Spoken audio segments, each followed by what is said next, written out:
July August গণহত্যার বিচারের জন্য সংস্কার করা আন্তর্জাতিক অপরাধ ট্রাইব্যুনালের মূল ভবন ও এজলাস কক্ষ উদ্বোধন করা হয়েছে। প্রধান বিচারপতি ডক্টর সৈয়দ রেফাত আহমেদ এই ভবন উদ্বোধন করেছেন। গত 14 অক্টোবর রাষ্ট্রপতির আদেশক্রমে প্রজ্ঞাপন জারি করে আন্তর্জাতিক অপরাধ ট্রাইব্যুনাল পুনর্গঠন করা হয়। 17 অক্টোবর শেখ হাসিনা সহ 46 জনের বিরুদ্ধে মানবতা বিরোধী অপরাধের অভিযোগে গ্রেফতারি পরোয়ানা জারির মধ্য দিয়ে শুরু হয় আন্তর্জাতিক অপরাধ ট্রাইব্যুনালের বিচারিক কার্যক্রম। ট্রাইব্যুনালের পুরাতন ঐতিহাসিক এই ভবনের সংস্কার কাজ চলমান থাকায় আপাতত ভবন সংলগ্ন অস্থায়ী টিনশেড ঘরেই চলছিল ট্রাইব্যুনালে বিচারিক কার্যক্রম। 2010 সালে শুরু হওয়া 71 মানবতা বিরোধী অপরাধের পুরো বিচার কাজ সম্পন্ন হয় এই ভবনে। তাদের মৃত্যুদণ্ড কার্যকরের পর ব্যবহার কমে আসে ভবনটির। তবে ভবনটি ঝুঁকিপূর্ণ বিবেচনায় শেখ হাসিনা সরকারের সময় ট্রাইব্যুনালটি পাশের টিনশেডে স্থানান্তর করা হয়।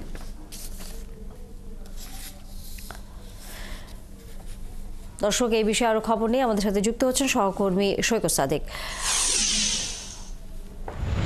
সৈকত সাদিক, মূল ভবন উদ্বোধনের পর প্রধান বিচারপতি তার বক্তব্যে কি জানিয়েছেন এবং একই সাথে এই নতুন ভবনে কবে থেকে বিচারিক কাজ শুরু হবে? তানিয়া, বেলা 2:30 কিন্তু আজকে বাংলাদেশের প্রধান বিচারপতি ডক্টর সৈয়দ রেফাত আহমেদ এই যে আজকে যে ট্রাইব্যুনাল যে ভবনটি রয়েছে, যেটা বললেন আপনি, 2010 সালে আন্তর্জাতিক অপরাধ ট্রাইব্যুনাল গঠিত হয়েছিল মানবতা বিরোধী অপরাধের জন্য। মহান মুক্তিযুদ্ধের সময়কার সেই মানবতা বিরোধী অপরাধের সেই মামলায় সেই ট্রাইব্যুনালে আবার আজকে থেকে বলা চলে আনুষ্ঠানিকভাবে জুলাই আগস্টের যে গণহত্যার বিচারের জন্য যে ট্রাইব্যুনালের কার্যক্রম শুরু হয়েছিল, সেই কার্যক্রমে কিন্তু আজকে আনুষ্ঠানিক এখানে উদ্বোধন করলেন প্রধান বিচারপতি। যদিও আজকে কোনো এখানে মামলা শুনানি কার্যক্রম হয়নি, তিনি এখানে ট্রাইব্যুনালে প্রবেশ করেছেন। ট্রাইব্যুনালের দ্বিতীয় তলায় যে এজলাসে বিচার কাজ পরিচালিত হবে সেখানে যান এবং তিনি এই ভবনের রেজিস্ট্রার কার্যালয় কক্ষ সহ অন্যান্য যেসব জায়গা, এই ট্রাইব্যুনালের চেয়ারম্যান কোথায় বসবেন, রেজিস্ট্রার কোথায় বসবেন, প্রসিকিউটররা সব কিছু কিন্তু তিনি ঘুরে ঘুরে দেখেন এবং বেশ সময় নিয়ে কিন্তু তুমি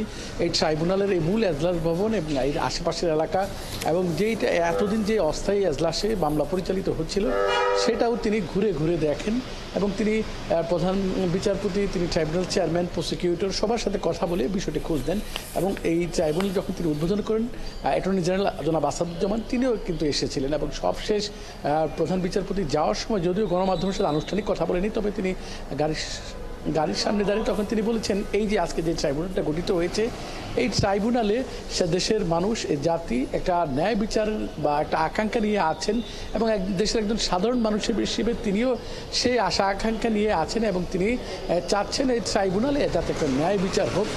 এর পাশাপাশি কিন্তু ট্রাইব্যুনালে আর প্রসিকিউশন শাখা আজকে আরেকটি অভিযোগ দায়ের হয়েছে।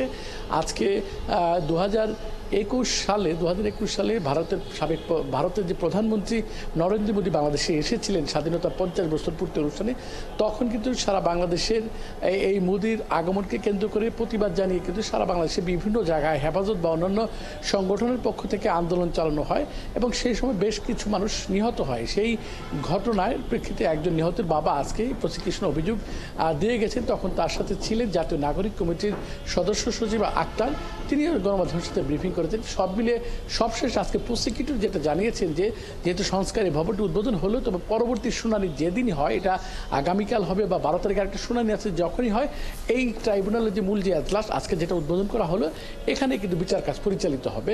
সব মিলে ট্রাইব্যুনালের নিরাপত্তা ব্যবস্থা জোরদার করা হয়েছে। ট্রাইব্যুনালের কাজে গতি আসবে বলে প্রসিকিউশন পক্ষ থেকেও জানানো হয়েছে।